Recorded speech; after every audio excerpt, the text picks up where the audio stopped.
ರಾಜ್ಯ ವಿಧಾನಮಂಡಲದ ಜಂಟಿ ಅಧಿವೇಶನದಲ್ಲಿ ನಡೆದ ಗಲಾಟೆ ವಿಚಾರ ಇದೀಗ ರಾಷ್ಟ್ರಪತಿ ಭವನದವರೆಗೂ ತಲುಪಿದೆ. ರಾಜ್ಯಪಾಲರು ಚುಟುಕು ಭಾಷಣ ಮುಗಿಸಿ ತೆರಳುವ ವೇಳೆ ಸದನದೊಳಗೆ ಅನುಚಿತ ವರ್ತನೆ ತೋರಲಾಗಿದೆ ಅಂತ ರಾಜ್ಯಪಾಲ ಥಾವರ್ ಚಂದ್ ಗೆಹ್ಲೋಟ್ ಆರೋಪಿಸಿ ರಾಷ್ಟ್ರಪತಿಗೆ ವರದಿಯನ್ನ ಸಲ್ಲಿಸಿದ್ದಾರೆ. ಕೆಲ ಕಾಂಗ್ರೆಸ್ ಸದಸ್ಯರು ಘೋಷಣೆ ಕೂಗಿದ್ದು ಹೊರಗೆ ತೆರಳುವಾಗ ತಳ್ಳಾಟ ನೂಕಾಟ ನಡೆದಿದೆ ಎಂಬುದನ್ನು ವರದಿಯಲ್ಲಿ ಉಲ್ಲೇಖಿಸಿದ್ದಾರೆ. ಈ ಘಟನೆಯ ಸಂಪೂರ್ಣ ವಿವರಗಳನ್ನು ರಾಜ್ಯಪಾಲರು ದಾಖಲಿಸಿದ್ದಾರೆ ಅಂತ ಅಧಿಕೃತ ಮೂಲಗಳು ತಿಳಿಸಿವೆ.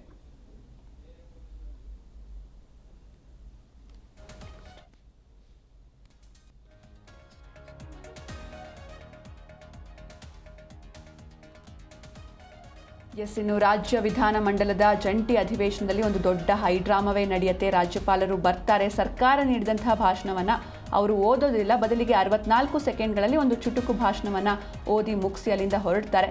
ಇದಕ್ಕೆ ಕಾಂಗ್ರೆಸ್ ನಾಯಕರು ಕೆರಳಿ ಕೆಂಡವಾಗ್ತಾರೆ. ನೀವು ಕೂಡ ದೃಶ್ಯದಲ್ಲಿ ಗಮನಿಸ್ತಾ ಇದ್ದೀರಾ. ಇದು ದೊಡ್ಡ ಹೈಡ್ರಾಮಕ್ಕೆ ಮುಂದೆ ಅಣಿ ಮಾಡಿ ಕೊಡುತ್ತೆ. ಅಂದರೆ ರಾಜ್ಯಪಾಲರು ಬಿಜೆಪಿ ಏಜೆಂಟ್ ಆಗಿ ಕೆಲಸವನ್ನ ಮಾಡ್ತಾ ಇದ್ದಾರೆ. ಕಾಂಗ್ರೆಸ್ ನಾಯಕರು ಕೊಟ್ಟಂತಹ ಭಾಷಣವನ್ನು ಅವರು ಓದ್ತಾ ಇಲ್ಲ ಅನ್ನೋದಾಗಿ ಸಾಕಷ್ಟು ಕಾಂಗ್ರೆಸ್ ನಾಯಕರು ಆರೋಪಿಸ್ತಾರೆ. ಅವರು ಹೊರಗಡೆ ಹೋಗ್ತಾ ಇರುವಂತಹ ಸಂದರ್ಭದಲ್ಲಿ BK ಹರಿಪ್ರಸಾದ್ ಅವರು ಹೋಗಿ ಅವ್ರನ್ನ ತಡೆಯುವಂತಹ ಪ್ರಯತ್ನ ಮಾಡ್ತಾರೆ. ಕೈ ಬೆರಳನ್ನ ತೋರಿಸ್ಕೊಂಡು ಮಾತಾಡ್ತಾರೆ. ಈ ಒಂದು ಸಂದರ್ಭದಲ್ಲಿ ಸಾಕಷ್ಟು ನೂಕಾಟ ತಳ್ಳಾಟಗಳು ನಡೆಯುತ್ತೆ. ಅವರ ಬಟ್ಟೆ ಕೂಡ, ಹರಿಪ್ರಸಾದ್ ಅವರ ಬಟ್ಟೆ ಕೂಡ ಹರಿದು ಹೋಗುತ್ತೆ. ಈ ಒಂದು ವಿಚಾರ ಇದೀಗ ರಾಷ್ಟ್ರಪತಿ ಭವನದವರೆಗೂ ತಲುಪಿದೆ.